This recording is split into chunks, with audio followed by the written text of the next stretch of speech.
One of the most basic things you need to do in order to do Greek word studies is to discover the semantic range, the range of meaning that a word has. And if you use accordance, there's a multiplicity of ways you can do it. Let me show you some of my favorite.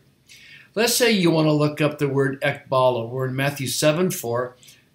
Or how dare you say to your brother, let me remove. Okay, what does he mean by remove? Well, one way is, depending upon how you have your computer set up, I just right-click and it brings up the menu.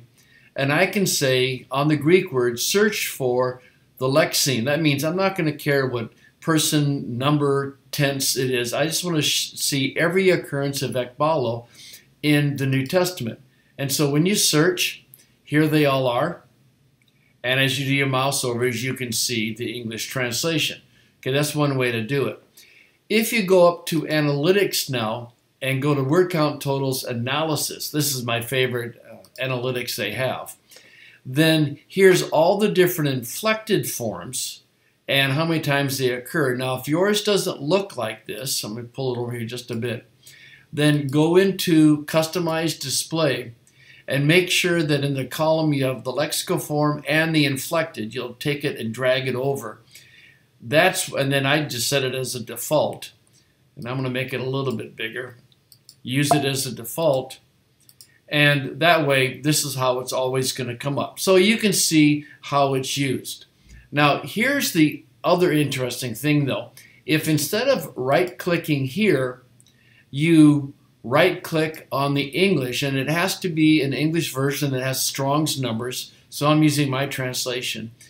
If you right-click on that and say search for key number, what you're telling Accordance to do is to go behind the English, find the Greek word, and show every verse with that Greek word.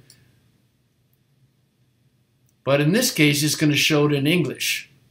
Now, if you want to see what the Greek is as well, you can pull it up and you can see it. Here is where that ekbalo occurs in all the different places, regardless of how it's translated. Well, as you look at these, you start to get a feeling for the semantic range of the word. But here's what's really cool now. If you go to Analytics, go to Analysis, you'll notice that you get a second analysis window, and it's showing you somewhat the same information, but you'll notice it's giving you the English translation. Well, I'm going to go in here now and sort by key number. And here's your semantic range. Ekbalo can mean away. It's probably in connection with another word. Brings, cast, casting, cast, drive. And you get a really good feeling for the semantic range of the word. Another way, of course, you can do is to go back to the Greek, and depending upon how you have your computer set up, if you triple-click on ekbalo, you're going to bring up your dictionary. I've defaulted to have BDAG come up as the number one. And you can see the semantic range of the word according to BDAG. And if you have my expository dictionary, what you can also do is switch over to it and get rid of the reference here and redo your search for ekbalo. And in this case, it's going to bring out a very, very short definition, but if it's got an underline, see something, this is a reference to the main part of my dictionary.